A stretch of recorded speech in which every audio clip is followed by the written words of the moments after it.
Saint-Denis-Cry était leur festival. Elle fait aujourd'hui partie de la ribambelle. Et même si le temps nous échappe et cavale, la vie est là, et nous ne voyons plus qu'elle. Le souvenir des pleurs, l'espoir des fleurs, avec son sourire, nous oublions nos peurs. Comme une nouvelle naissance en elle, une lettre prolonge la vie. Angèle. Bravo. Merci. Merci Angèle. Quelle merveilleuse introduction à cet exceptionnel et 725e numéro d'Apostrophe que nous consacrons au lauréat du prix littéraire, le Beaufaplume 2017, j'ai nommé Thierry J, à qui je demande de venir s'asseoir à mes côtés. Bonjour, cher monsieur J. Bonjour. Comment allez-vous? Très bien, je vous remercie. Bon, écoutez, eh bien, chers téléspectateurs, bienvenue dans cette émission où nous allons célébrer ensemble la carrière de Thierry J, en compagnie de prestigieux invités qui vont maintenant nous rejoindre sur ce plateau. Ils veulent pas venir.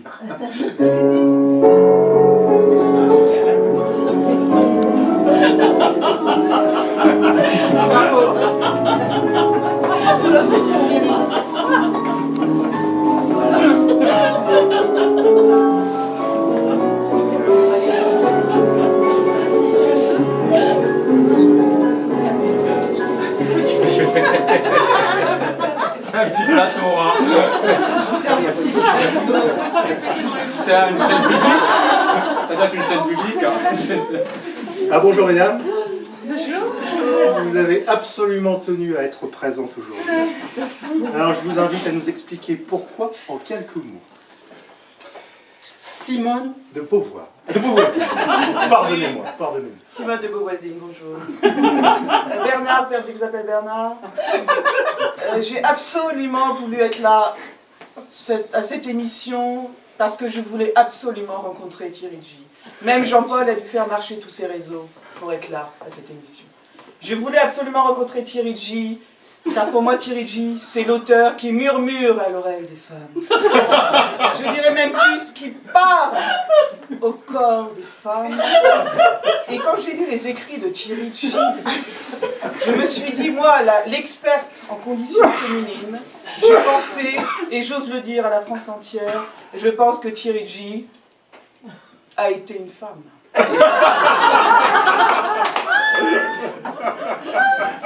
Amélie Donjon. Bonsoir. Oui, j'ai découvert Thierry J à mon retour de Kobe et immédiatement, son écriture, à la fois cruelle et d'une extrême élégance, m'a profondément touchée. Parce qu'elle est drôle, bien sûr. En tout cas, elle me met en joie.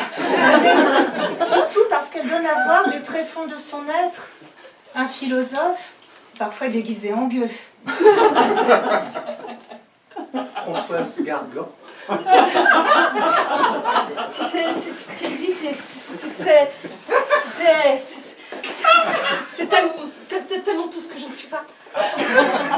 Thierry J, c'est bonjour allégresse. C'est bonjour caresse. C'est bonjour promesse. Marguerite Lavalas.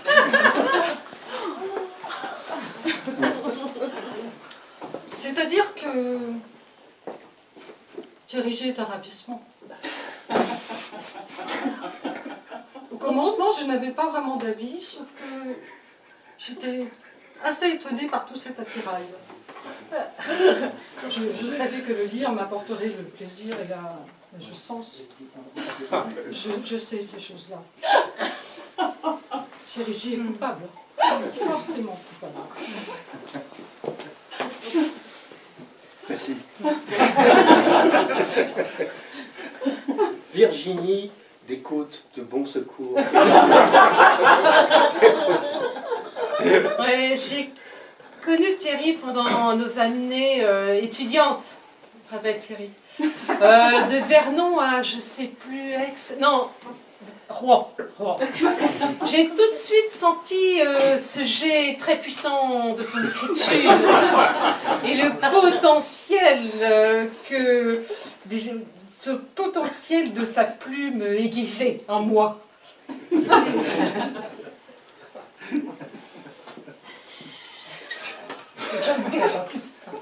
Monsieur J, je me permets de reprendre avec vous les grands moments de votre vie et de votre œuvre. Alors vous êtes né en 1957 ? On ne sait pas trop. Et on ne sait pas trop quand vous commencez à écumer les bars, les bistrots d'ambiance interlope, peuplés de Pénélope Nyctalope. C'est en tout cas ce que vous écrivez dans votre premier roman, paru dès l'âge de 14 ans, qui s'intitule « Le cercle des poivreaux réunis », où vous situez l'action à Palaiseau. Palaiseau, sa noix de pastis, je vous cite encore.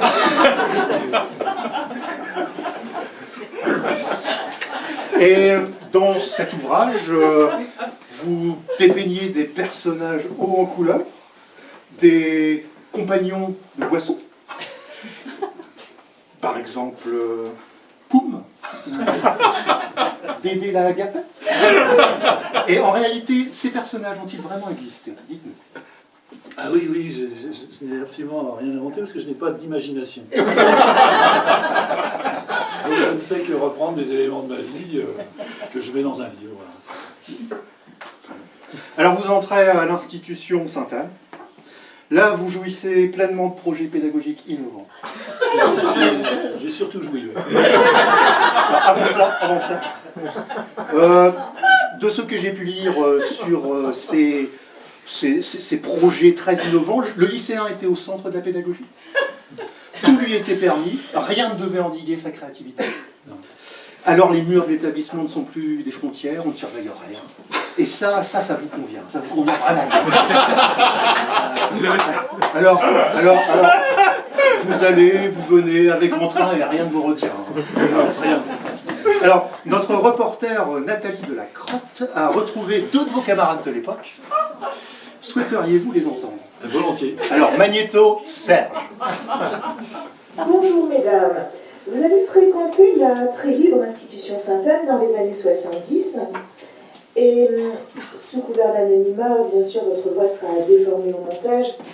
Je vous montre une petite photo. Pouvez-vous me dire si vous reconnaissez cet individu? Ah, mais oui, ça me dit bien quelque chose. Et ce serait pas Thierry J, qu'est-ce qu'on pense? Dis donc, tu te rappelles si je peux l'appeler les bourriffés? Et pourquoi l'appeler les bourriffés, tu te souviens? Bah, tu te rappelles comment il sortait de sa chambre à chaque fois? Les cheveux tout en pétard. Ah, il y avait du passage, hein.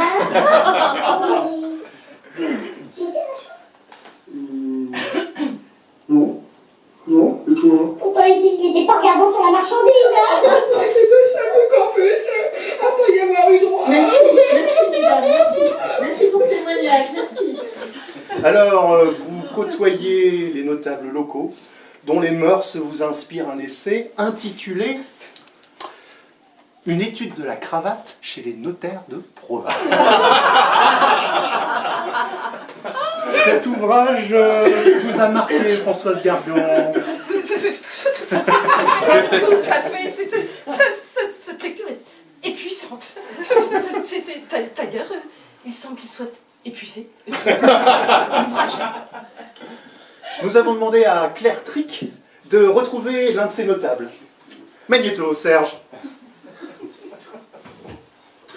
Bonjour Alain dit Monsieur Rabbit. Vous avez bien connu donc Thierry J à cette période. Avez-vous quelques souvenirs à nous raconter? Oui, c'est vrai que bon, on était assez jeunes à l'époque où j'ai connu Thierry J. Oui, j'ai juste comme ça un petit souvenir qui me revient, c'est que il est devenu célèbre, mais il avait déjà une petite spécialité à l'époque. Bon, c'est après qu'on a su que on appelait ça une cravate de notaire. Il disait plutôt dans ces moments-là, toi, tu vas voir qui c'est Raoul. c'est devenu, effectivement, on emploie plutôt le terme cravate de notaire. Bon, et puis moi, effectivement, j'ai changé aussi de voix, puisque c'est un petit peu ce que je suis devenu, quoi. Avec Thierry, on ne peut plus tellement maintenant. Ces livres marchent et que ça me donne l'occasion de maintenir un petit contact avec lui. Je l'embrasse. Merci, écoutez, pour ce souvenir. Merci à lundi, dit Monsieur Rabbit. Alors, toujours à cette époque, vous tombez raide amoureux du groupe Led Zeppelin et de son chanteur. Mais à défaut de rencontrer Robert Plant, vous vous consolez auprès d'une belle plante dotée de beaux Robert. Après le bac, vous vous dirigez vers la fac, située sur les hauteurs de Rouen, à Mont-Saint-Aignan. Et sur le chemin de la connaissance, vous publiez une bien jolie nouvelle, ma foi, intitulée « Et je me suis arrêté au Colbert ». Amélie Donjon, vous l'avez lu récemment. Oui, et je me suis arrêtée au Colbert a directement inspiré mon 37e roman paru chez mon fidèle éditeur Albin Michel, Métaphysique de la contemplation. Car c'est tellement facile d'ouvrir les portes de l'amphi que l'on se demande d'où vient cette force que de rester à l'entrée du campus, dans ce no man's land, ni tout à fait dedans, ni tout à fait dehors, comme pour faire durer le plaisir inhibitoire de la contemplation. De cette quête spirituelle est née probablement, je pense, une passion pour la langue qui ne s'est jamais démentie dans toute l'œuvre de Thierry J. Et puis, c'est l'exil à Leeds, au Royaume-Uni. Là, vous rédigez au fin fond d'un pub un ouvrage dont j'ai ici un exemplaire qui s'intitule « She Got Balls ». Comment traduiriez-vous ce titre, Thierry? À l'origine, j'avais appelé She Got Big Balls. Pris d'un peu de modestie, j'ai enlevé le big. Mais elle en a, quoi. Et ce she, who is she? Yes. Peut-être, perhaps, Bridget D. Ça provient un petit peu de ma réflexion qui m'avait amené à me poser la question Who's next?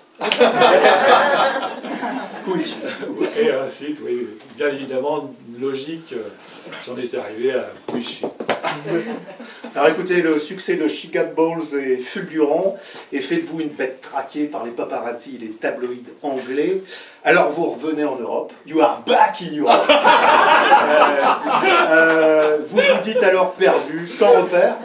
Et c'est totalement borderline que vous vous perdez dans les nuits torrides de la capitale. Désormais, vous fréquentez les milieux du showbiz, de la mode et surtout du cinéma. Et va naître alors une grande amitié avec Jacques Ertaud. Pas moins que cela. Alors, il faut le rappeler ici, vous adulez Jacques Ertaud et son œuvre, dont la série télévisée L'Homme du Picardie, à laquelle vous rêvez de donner une suite. Le comeback de L'Homme du Picardie.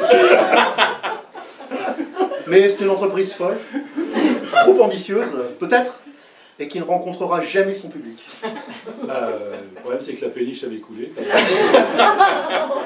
Peut-être que Simone de Beauvoisin aura quelque chose à rajouter. Oui, je voulais dire quand même que ce script original s'est vendu à plusieurs millions d'euros. Comme quoi, je dirais qu'une merde de Thierry J vaut bien un chef-d'œuvre de Françoise Gargan.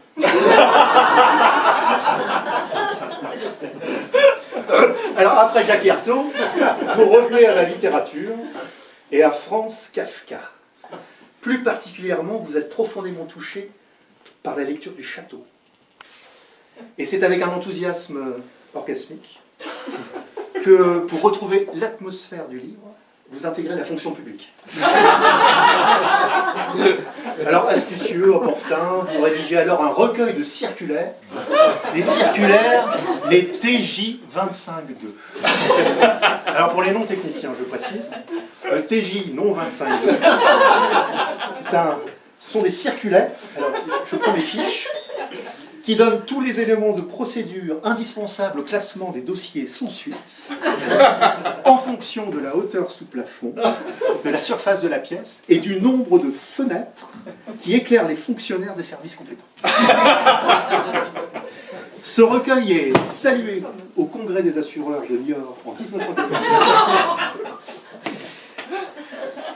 Tous les participants à ce congrès sont marqués par votre avancée, dont Séraphin Lampion, l'actuel PDG de la Mondiale, dont le témoignage a été recueilli par Agnès Cric-Lambic. Magnéto, Serge. Bonjour, donc nous sommes aujourd'hui chez monsieur Séraphin Lampion, ancien assureur-chef à Niort, que nous avons finalement réussi à retrouver. Bonjour, monsieur Séraphin Lampion, voulez-vous nous parler un peu de ce recueil?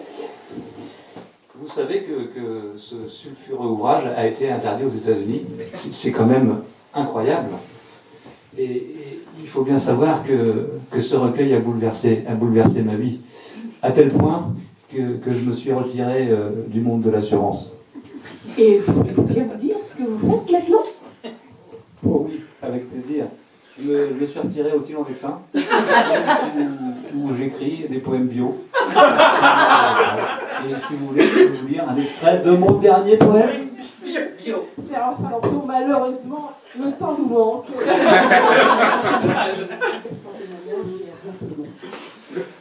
Alors, muté au lycée agricole de Chambray, vous y rencontrez George and Phil.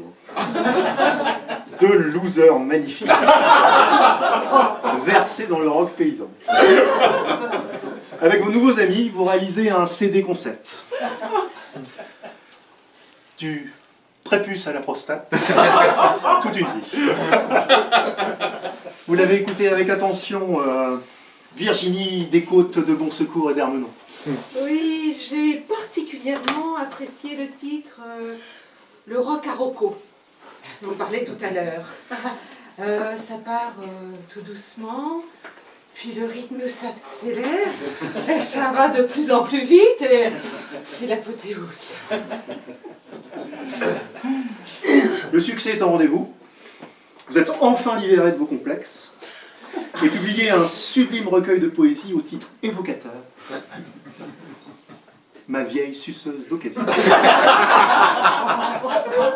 Et c'est ce chef-d'œuvre qui vient de recevoir le prix du beau public. Traduit dans pas moins de 27 langues. J'ai ici quelques exemplaires. L'édition allemande, In und Rockeflug und Absorption. La version espagnole, Hola la vieja pompinée. Et même, on trouve la transcription de vos poèmes en langage des signes dans ce DVD qui s'intitule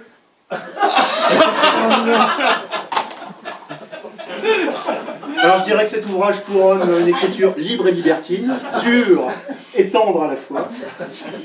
Votre analyse, Marguerite Lavalas. J'ai joui. Écoutez, ce sera le mot de la fin. Merci Thierry. Vous me permettez que je vous appelle Thierry? Merci pour votre attention. Et restez bien devant votre écran, puisque nous vous proposons la rediffusion du comeback de l'homme du Picardie juste après cette émission.